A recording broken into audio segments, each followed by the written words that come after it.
Mayungod to naman sa inyong mga kaigsunan dinha sa Davao o salamat sa Ginoo nga aduna naman kita laing nga kahigayunan magpadayon sa atong pagtuon ining mga niatong serye no Attitudes of the Heart, mga kinaugalian sa atong mga kasing-kasing kay ato sa atong nagsugdan kini nga atong pagtuon sa sinugdanan pagyud.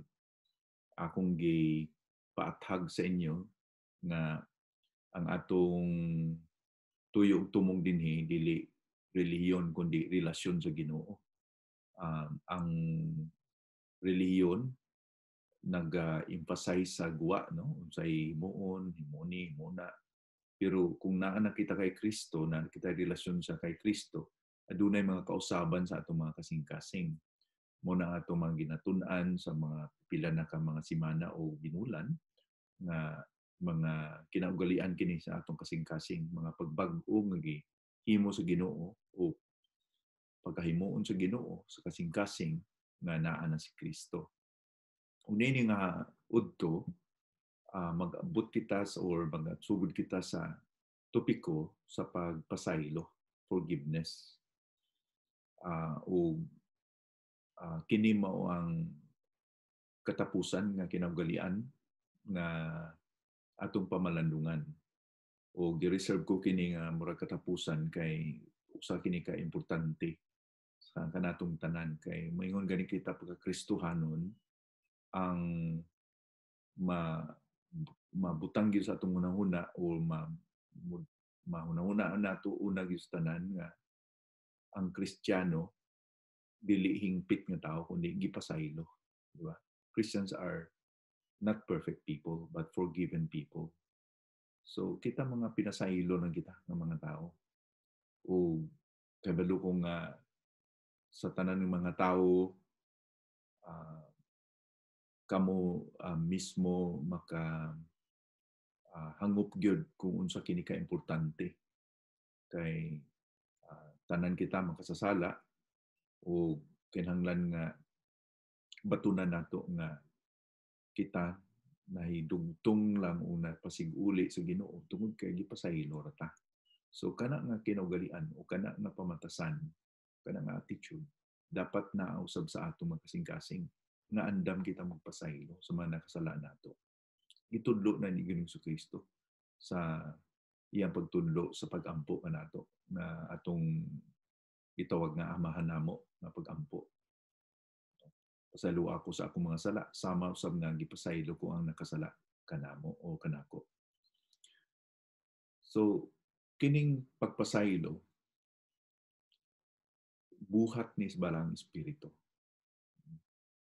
Bunga kini sa balaan nga espiritu nga nagalihok sa atong kasing-kasing samtang giumol kita, gidihon kita na mahimong katulad o mahisama kay Ginoong Jesucristo. Dito nga to nga Christ-likeness.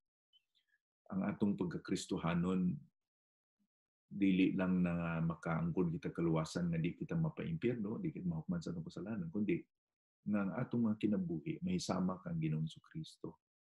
Dili physically, kundi spiritually, na maghamtong kita, maumol ang atong kasing-kasing nga mahimo kita kasama, mahisama kay Kristo.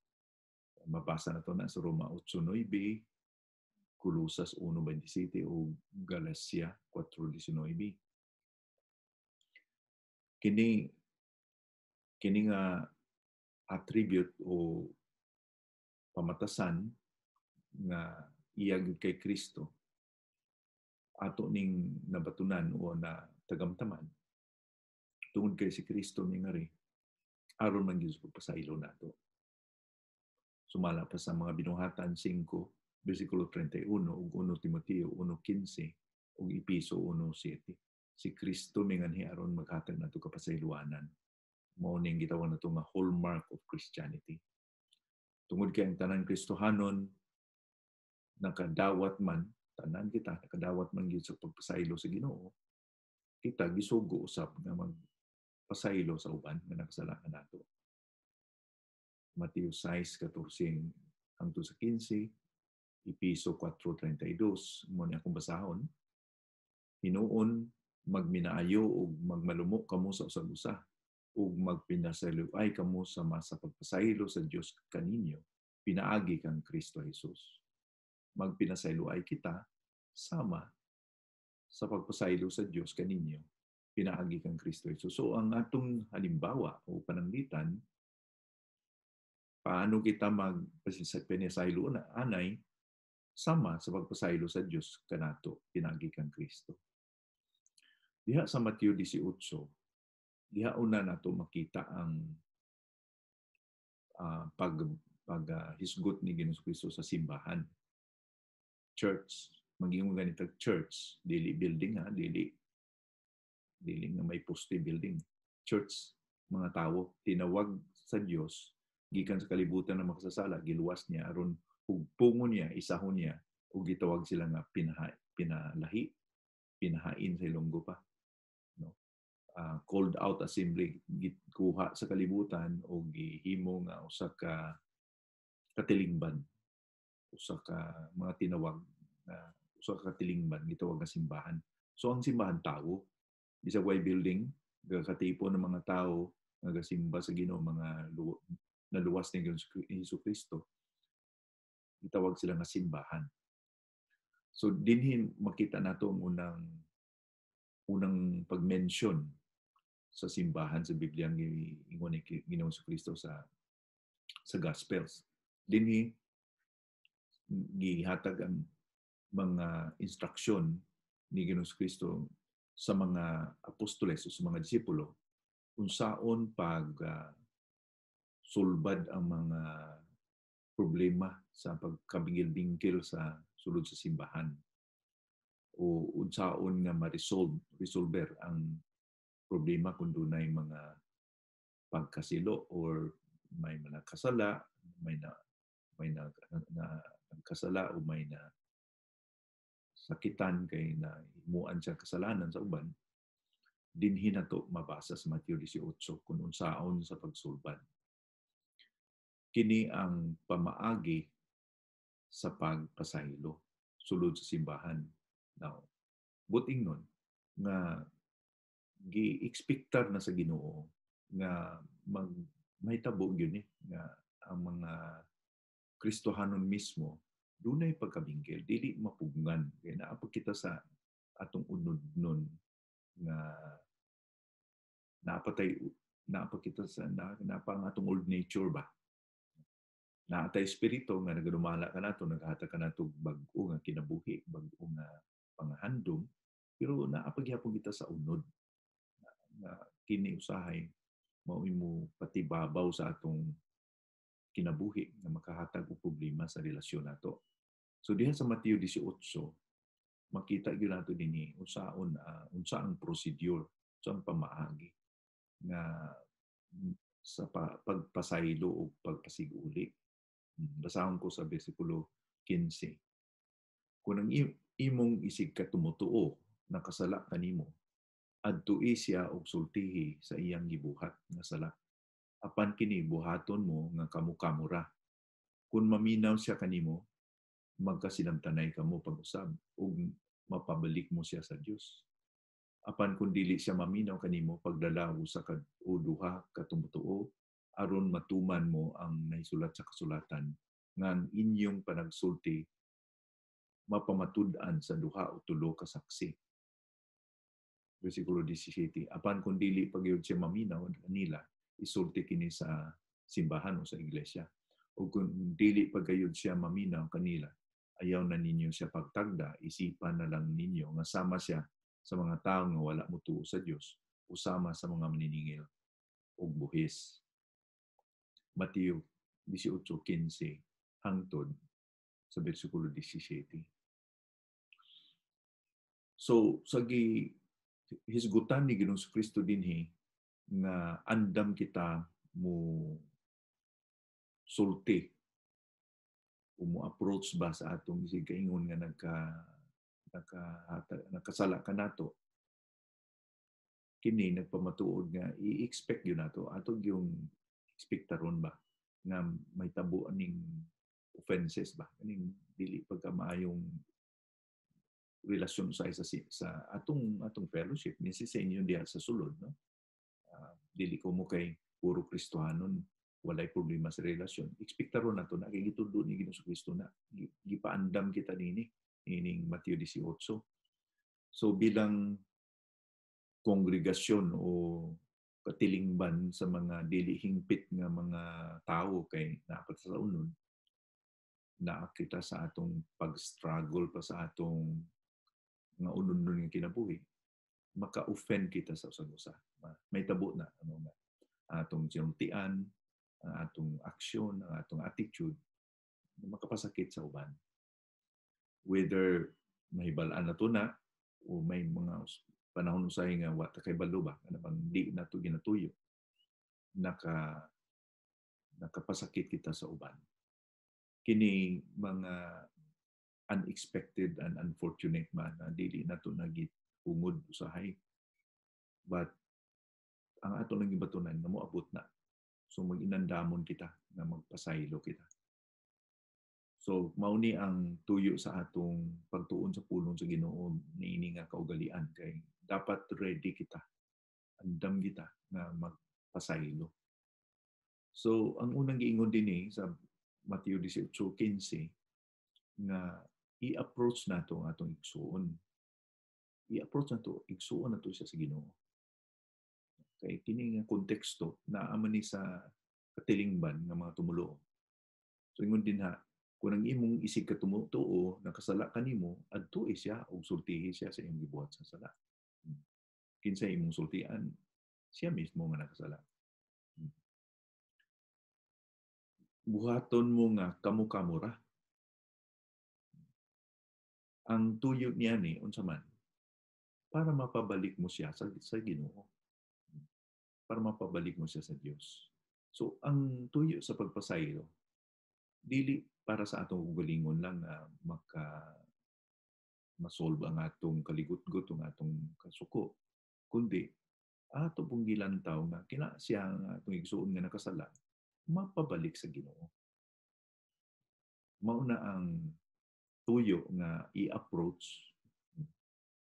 So kung kita nakasala batok sa iglesia o kini naka-damage ba, nakaguba sa relasyon sa usa ka igsuon, okay, kay kanatong sala manggod di man na ma-confine o sa ato lang makaapektar man yun sa katilingban o sa mga igsuon.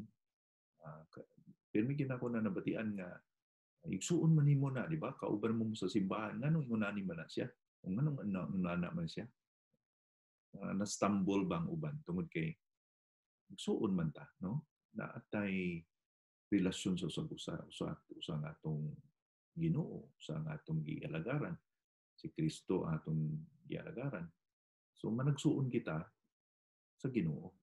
Una ay mahimong kasalanan sa usa, makapiktar sa katilingban sa Dios, sa simbahan, sa iglesia. So kailangan yun nga naa ang readiness, ang pagkamainandamon na magpasaylo o pag-restore ba, na mapabalik, atong tinguha, mapabalik ang relasyon. O sa gingon ni Ginoong Kristo nga para ma-gain na to ang brother na to, no? Mapabalik na to, murang madaog na to. Kaya ang word nga gain, maganansya o madaog na to siya. Dili nga ato siyang itulod nga magdugang sa pagpagkasala.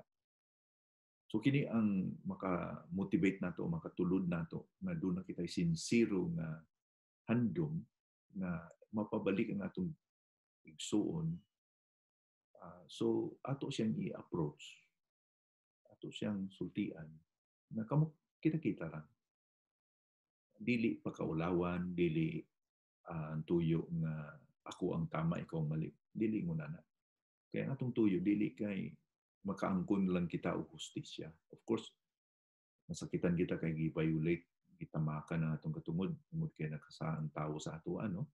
Pero bilang Kristiyanon nga natay Ginoo, ang atong tuyo is dili justice, dili hustisya, kundi ang pagigugma sa atong igsuon. Ato nang natunan kung unsa ang pagigugma. dili kita nagununa lang sa atong kaugalingon kundi nagununa kita kung unsa pud ang maitabang nato sa tawo nga atong igsuon. Nasakitan ta sa iyang gihimo pero igsuon pa gyapon nato na siya wa na magbag-o ang atong relasyon sa iya. Igsuon nato na siya ug tabangan nato nga mapabalik siya sa Ginoo.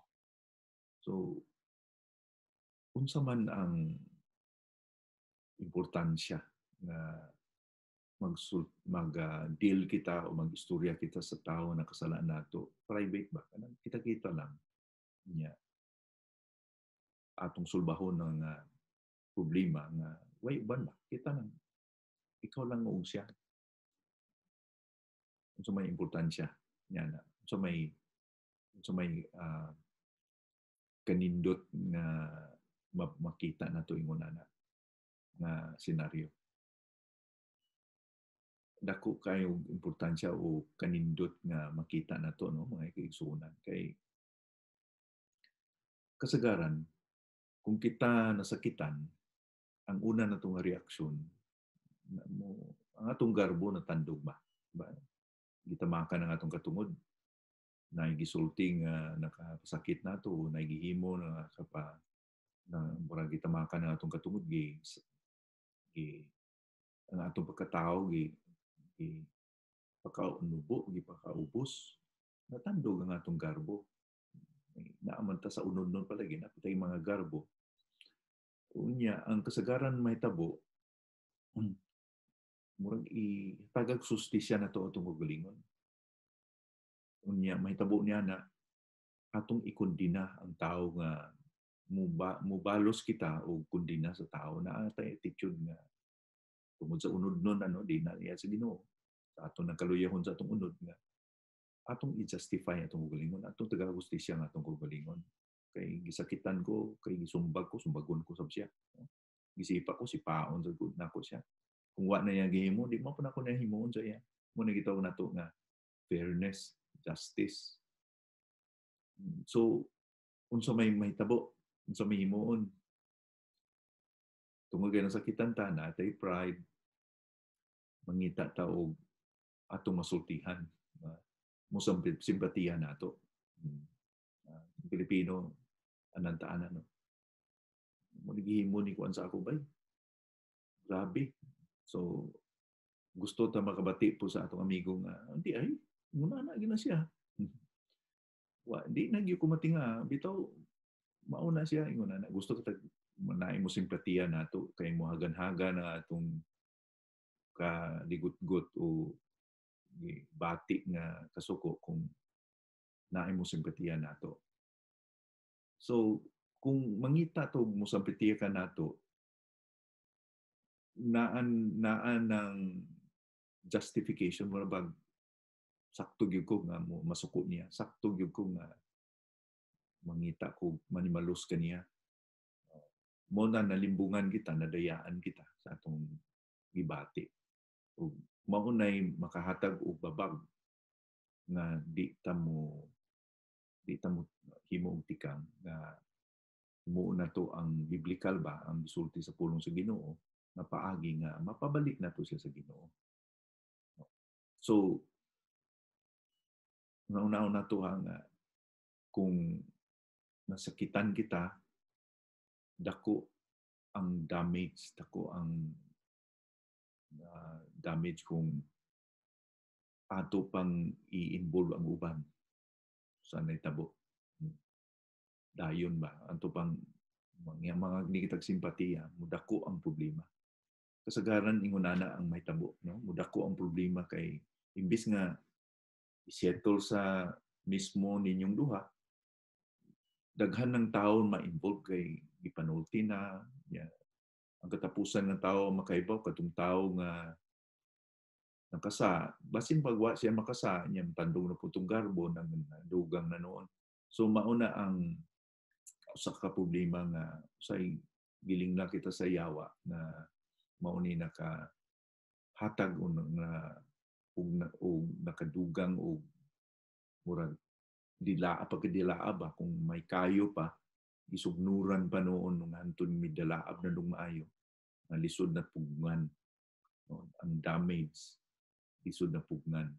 So kung ang mga Kristohanon sa simbahan, aduna kitay pagbaton sa pagigugma nga mao na atong tamdan gyud, mo na atong gitamdan nga ang atong unang reaksyon kung may mga nakasala o nasakitan, dili kanang gitawag sa English pa vindictiveness, kana bang manimalos gyud. Kung dili pagigugma, di kita mag-gossip, di kita mag-libak-libak. Dili nato gubon ang dungog sa usa ka tawo tungod kay nakahimo sa kasalanan nato. Dili nato ipaambit ang maot, ang dautan, ang sala sa uban na sumsuman nato ba. Kay ang atong tuyo mapabalik gid ang atong igsuon sa atong relasyon. Dili lang sa ato kundi sa Ginoo, labi na sa tanan. So, atong i-considerar kining mga punto, mga benepisyo nga kung kita nasakitan, ikaw mismo, kung ikaw mo na naigsuon na kahimo nimong sa niya, istoryahon nimo siya personal ba? I-considera kini nga mga benepisyo kung imo siyang istoryahon privately. Kamukha ra ba? Okay. Unang benepisyo. Kung ang iyang gihimo misunderstanding lang, kana bang wala nimo nasabtan ba, nalay butang nga wala nimo nakit-an,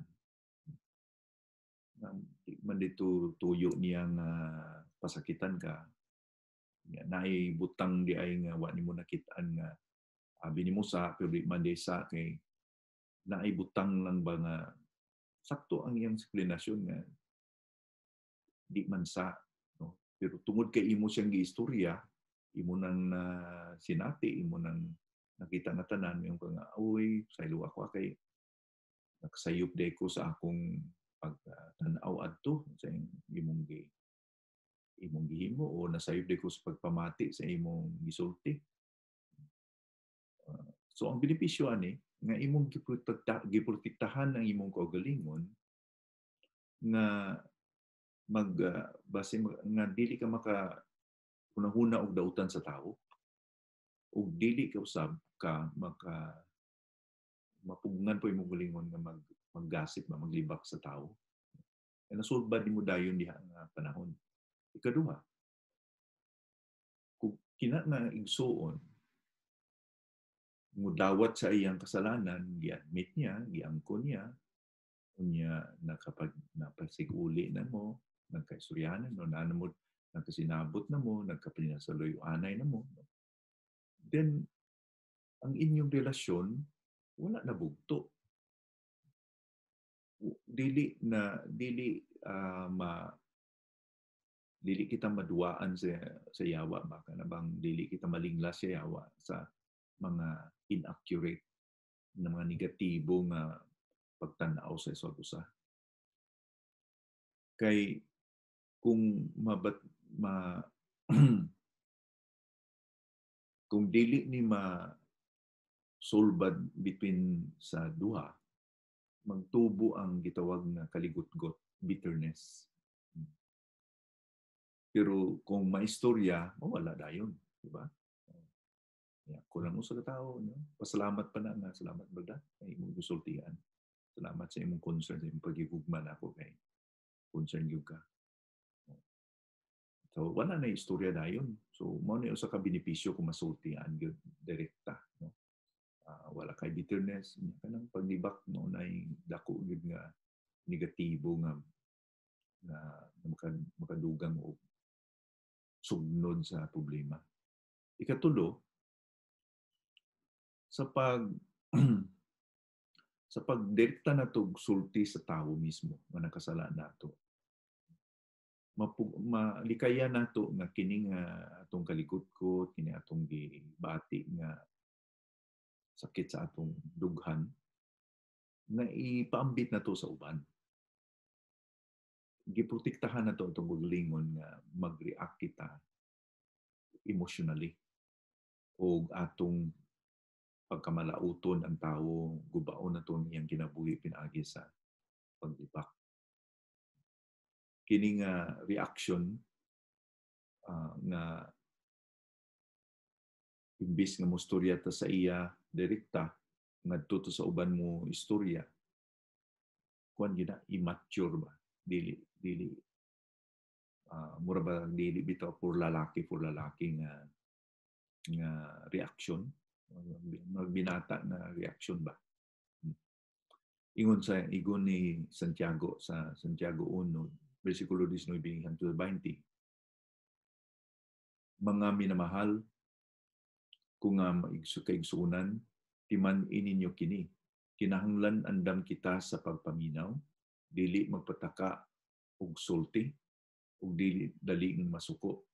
Kay ang kasuko sa tao, dili gayud makatabang kaniya nga mahimong matarong atubangan sa Dios.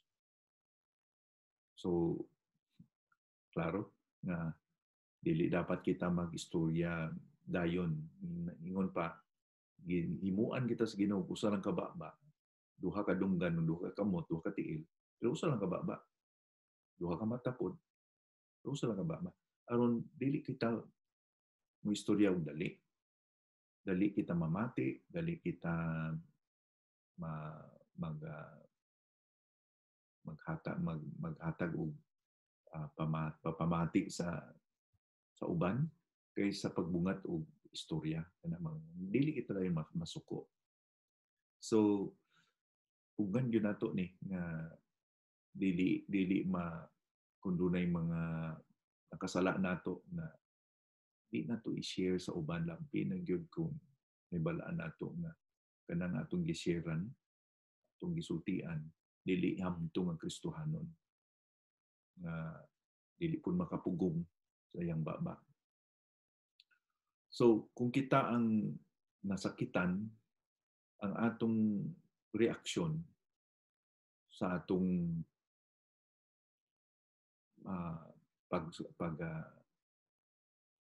pagdawat ni ining gihimo ng kasalanan, dapat gyud naon na to nga naatay pagigugma ni Kristo, naatay balaan nga espiritu, naon to naatay resource pa na ang balaan espiritu nga motabang nato. So sa pagigugma, ang atong yung ipangitaon ang well-being, ang sa ikaayo sa nagkasala nato, unsa ang paagi nga mapabalik siya sa iyang relasyon sa Ginoo. Atong tinguhaon nga maprotektahan ang iyang reputasyon, ang iyang dungog, ug mapabalik siya sa Dios sa madaling panahon. Kung naatay laing motivation niya na nagawas niya na dili na mao, no, invalid na o dili na biblical. Kinahanglan ba gyud ta mo approach sa atong igsuon kung nakasala nato kanunay? Buting nun nga sa tanan bang panahon na kung may nakasala ka nato nga ato siyang sultian privately, ato siyang approach sa tanang panahon. Kung dunay panahon nga okay nga dili ka baton o no, nasakitan ka pero makapasaylo ka privately niya, let go lang na nimo, maayo na.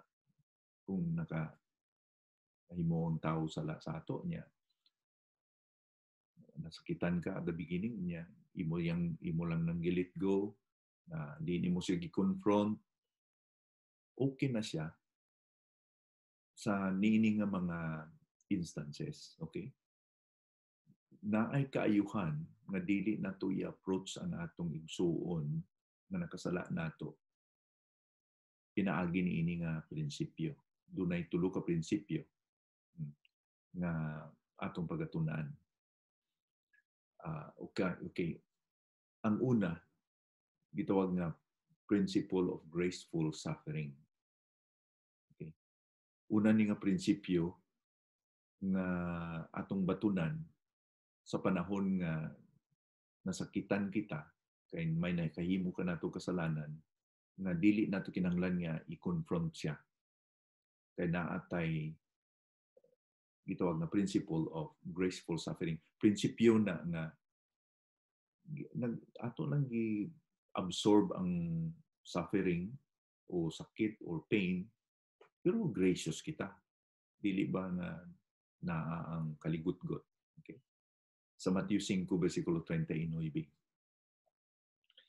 ingon ni Kristo dinhi, apan ako maingon kaninyo nga ayaw ninyo balusi og dautan ang nagabuhat og dautan diha kaninyo. Kung sagpaon ka sa utuo nga aping, ipasagpa usab ang pikas. Sa Bagong Testamento, sa panahon ni Ginoong Kristo, ang pagsagpa dako gyud kayo ng insulto. Kana murabag kung magpasagpa ka, murag kuan ka, kung ang tao nga gapasagpa, ubos gyud ang pagtan-aw sa tao, no? Kay mo nay kahulugan sa una sa ilang kultura na kung ang tao sagpaon imong gitan-aw siya nga nubo gyud kaayo siya, wa siya dignidad. Si Kristo nagpili nga kini nga insulto, ingon niya nga itaon ang pikas nga aping. So paong kasawa, itaon ang pikas aping sa tuo. So dako kining insulto sa mga Hudiyo. Kay sa mga Hudiyo, sa paon ka sa mong aping, balusi pod. So ang giingon ni Ginoong Kristo dinhi, obviously, naghatag siya kanatong instruksyon na kung naay nagkahatag nato og kasalanan o nakahimog kasalanan kanato, naghatag siya og usa ka prinsipyo unsaon nato pag responde. Unsa nga prinsipyo kini ngayang gisulti nga turn the other cheek. Itaon ang lain nga aping. Dinhi si Kristo nagatudlo gyud og prinsipyo of graceful suffering. Na kung may nakasala ka nato, dili kita bitaw mo may sama kanila sa ilang level. Na kung piso sila, magpiso po ka. Kung ikaw sa kalibo, sila piso, ay pagpaund. Dili ni mo paundayaan ba? Hindi ka muunong sa ila, muunot ka sa ila na kay gisagpa ko nimo sagpaon ka nako. Kay ikaw sa kalibo, pareha lang kaniya po nga piso. So buting nun nga, dili kita mo stoop down sa ilang level, sa ilang pagtrato nato. Kung binastos ang ilang gihimo nimo, ay po pag binastos. Muna ay prinsipyo ni Kristo Jesus. Kaya ang pag-turn sa other cheek, dako na nga pagtudlo niya nga dili ko magminaot parehan nimo. Di ko magparehan nimo sa imong batasan. Kaya kung muli mo himo ko sa imong gihimo, wa ko dai diferensya, pareha lang ta. So instead, atong balusan siya pinaagi sa usa ka grasya sa pagpakita na naatay pagpaubos o pagkalumo sa kasing-kasing. Pareha ni Kristo na siya giabusahan, siya gi panamas-tamasan, pero ingon sa 1 Pedro 2:23, giinsulto siya apan wala siya mobalos og insulto. Gisilutan siya apan wala gayud siya maghulga. Nagsalig siya sa Dios nga mao ang nagahukom sa matarong. So kana nga halimbawa ni Ginoong Kristo, dako gyud kaayo nga insulto nga para sa mga Hudiyo, dili nila madawat na nga sagpaon ka sa wala, itaonan po nimo ang imong pikas nga aping. So dinhi ato pang pamalanungan ang ato gipahinugot ang atong garbo na usahay gamay nga bingkil, gamay lang nga istorya, gamay lang nga gihimo sa uban, ginuto nato ba. Kung kay taas ka tayo garbo. Di kita ka let go ba? Di kita pailang na. Kamay na kayo nga bagay. Sa kalibo ka, piso, imo po rin ginuto na. Ay ipaubos, imo kulingon pareha sa usa ka bastos siya, magbinastos pod ka. No? So mauna ang atong pamalandungan na unsa man nato ni pag-practice ng principle of graceful suffering na makatabang nato na mahisama kita pareho ni Ginoong Kristo. Si Pablo nagatudlo nini nga prinsipyo of graceful suffering sa 1 Corinto kapitulo 6 nanungod sa simbahan sa Corinto na wa gyud sila ka naagyo nagdako nga garbo nini nga simbahan. Ang problema gyud kayo ning mga membro nini nga simbahan kay mo din sa 1 Corinto 6 ug 7. Managsama kamo mga tumutuo, apan kamo usab mismo ang nagsinumbungay o nagkihaay ug didto pagayod atubangan sa mga dili tumutuo. Kanang inyong pagsinumbungay o pagkihaay nagpakita ng sa inyong kapildihan. Mayo pa nga pasagdan na lang ninyo ang nagbuhat og dautan ug nang limbong kaninyo. So giun sa man ni Pablo nga pag deal ang ilang ini nga simbahan. Giunsa man niya pag hulagway sila. Giunsa man niya nga unsa man niyang gitambag kanila sa pasagdi lang na sila. No? Maayo pang napasagdan na lang ninyo ang nagbuhat og dautan ug nanglimbong kaninyo. Kay kaulaw kayo nga nagkiay kamo sa may nag-aaway sa sud sa simbahan niya nagkiay kunya ang huwes dili Kristohanon maingon ba nga di ba parehara kamong membro simbahan mga igsuon kamo isa lang kamo ni Kristo, kihaay man kamo. Dako kayo nga insulto, di ba? So, si Pablo ingon sa mga membro din nga simbahan, mga tumuluo, nga maayo pa na ilan na lang dawat, ilan na lang kasagdan, no? Buting nun nga dili sila magkihaay sa usag-usa. Kanang pagkihaay batasan yun sa mga taga-Corinto suno sa mga nagtuon pa sa kultura nini nga siyudad sa Corinto dali lang sila magkiay no kung dunay mga pagsiluay normal lang sa ilan na magkiay mag file og kaso sa usa unya napiktuhan ang simbahan kini nga kultura misulod diha sa simbahan nga di pwede na di ko ni palabyon gusto ko justisya. So, ingon ni Pablo diha sa 1 Corinto, dapat lang na di ninyo na, di kamo, no? I-absorb lang ninyo ang gihimo sa uban. Kaysa ipakaulaw na to ang ngalan sa Ginoo nga sinumbungay kamo, mga nagkiyaay kamo. Di ba ito natunan na sa 1 Corinto 13, sana kay sugot kita sa paghigugma, usa sa personalidad sa paghigugma. Dili kita bastos, dili hakog, dili ulitan, dili madinungtanon, dili malipay sa dautan kun dili sa matarong. Kung basa na ito na sa 1 Corinto 13, versikulo 5. Kung ang matag-usa na ani nga batasan nga gusto ko hustisya, kung naay nakasala na ako, hustisya gyud akong pangitaon na kitang tanan sa impyerno gyud kay kita na hilambigit or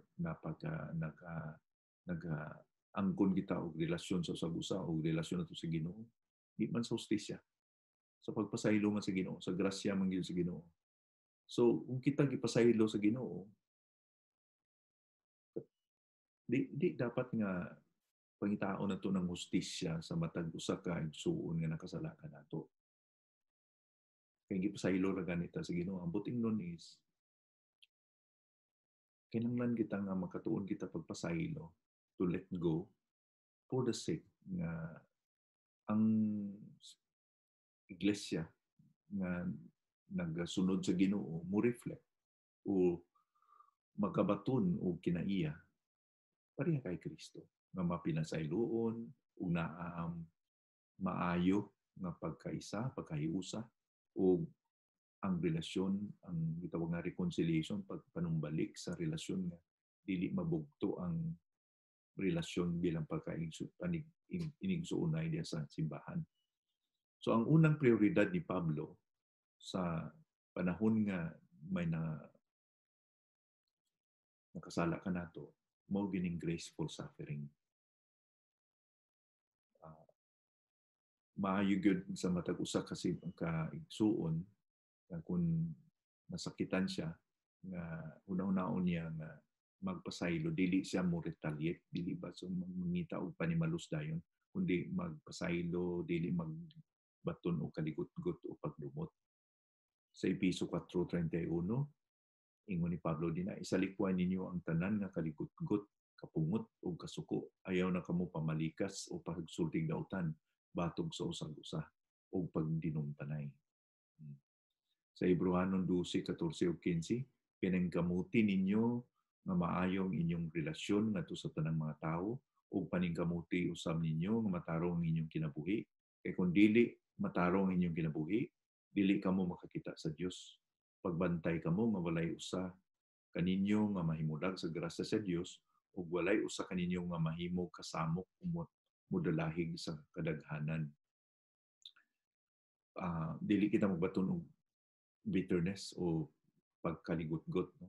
Sa Santiago 3, versikulo 14, apan kun may kasina kamo o ginakog nga tinguha, ayaw kamo pagpasigarbo na maalam kamo kay gipangimakak lang ninyo ang kamatuoran. Kini nga prinsipyo of graceful suffering, usa ni o kini gyud ang first nato nga alternative nga kung dili lang kita dali bitaw kana ba sa English easy to take offense kana bang gamay nga mga bagay da ginuto nato ba mao na nga kung may nakasala nato ang una ginatong naon is pasayloon ko siya dili ko magligut-gut niya unya manini tinguhaon nato nga matabangan ang atong igsoon nga kasala nato i-approach nato siya personally kamo lang di mo sulti sa uban di kaya nato ang paglibak, di kaya nato nga mansugnuran pa ang problema na masulbad naman sa niini nga pamaagi sa pagigugma. So dinhi na kukutob usa nini nga atong pagtuon sa unang pagtuon nato sa nini nga topiko sa kinaugalian ng pamatasan sa kasing-kasing pagpasaylo. Ug ginatunta nga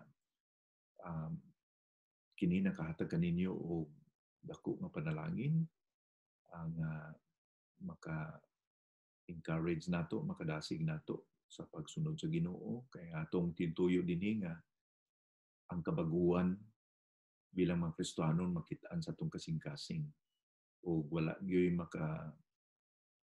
maka-argue o walay maka-deny o walay malimod ang presensya sa Ginoo, ang gahom sa Ginoo na makita sa uban kung nakita nila na dunay kabag-uhan yun atong kinaiya. Labi na kining pagka mapinasayloon na di kita madinumtanon. So, salamat o ginautunta kini na kapanalangin.